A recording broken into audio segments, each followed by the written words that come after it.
બેરાજા ગામે પ્રસ્થાપિત metal recycling plant વિવિધ 14 આધારો રજૂ કરે ત્યારબાદ પંચાયત એનઓસી માટે વિચારશે.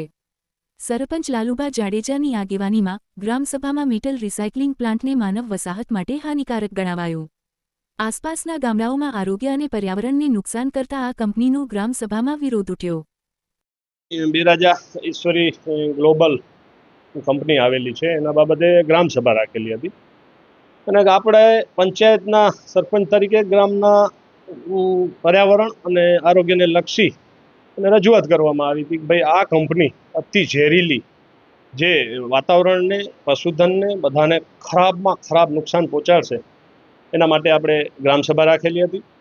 ગ્રામસભામાં બહુમતી ઠરાવ પસાર કરવાનો હતો.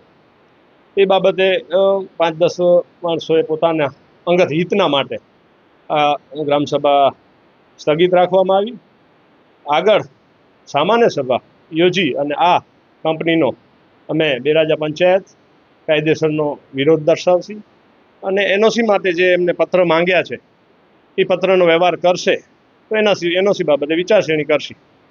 આની કંપનીની અંદર 4 ચીમની આવવાની છે અને આ ગ્રેવિટા જેવી ઈશ્વરી ગ્લોબલ કંપની છે, બેટરી રિસાયકલિંગ કરશે.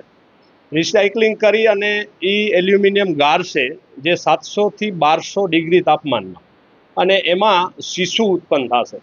એ શીશુ એ પ્રકારનું છે કે જે 4 વર્ષમાં આની અસર સીધી માના પેટમાં બાળક રહેલું છે તે અપંગ અથવા પૂરી સમય મર્યાદા ન લઈ અને ગર્ભમાં પૂરેપૂરું માતાના નુકસાન કરશે. આ કંપની અમેરિકામાં બેન્ડ છે, સાઉથ આફ્રિકા જેવો ગરીબ દેશે આને બેન્ડ કરેલી છે. આખું ભારત મૂકી, આખું ગુજરાત મૂકી અને કચ્છમાં આ માનવ વસાવટમાં આ કંપની આવેલી છે. એ અત્યંત ભયંકર અને પ્રદૂષિત છે, જે માનવ માટે આ અતિ જોખમરૂપ છે. પશુધન અને પર્યાવરણમાં જબરજસ્ત નુકસાન પહોંચાડે એવી કંપની છે. તો આ કંપનીને સરકાર બેન્ડ લગાડે તો સારું, નકર આ આગળ જતા બહુ નુકસાન પહોંચાડશે.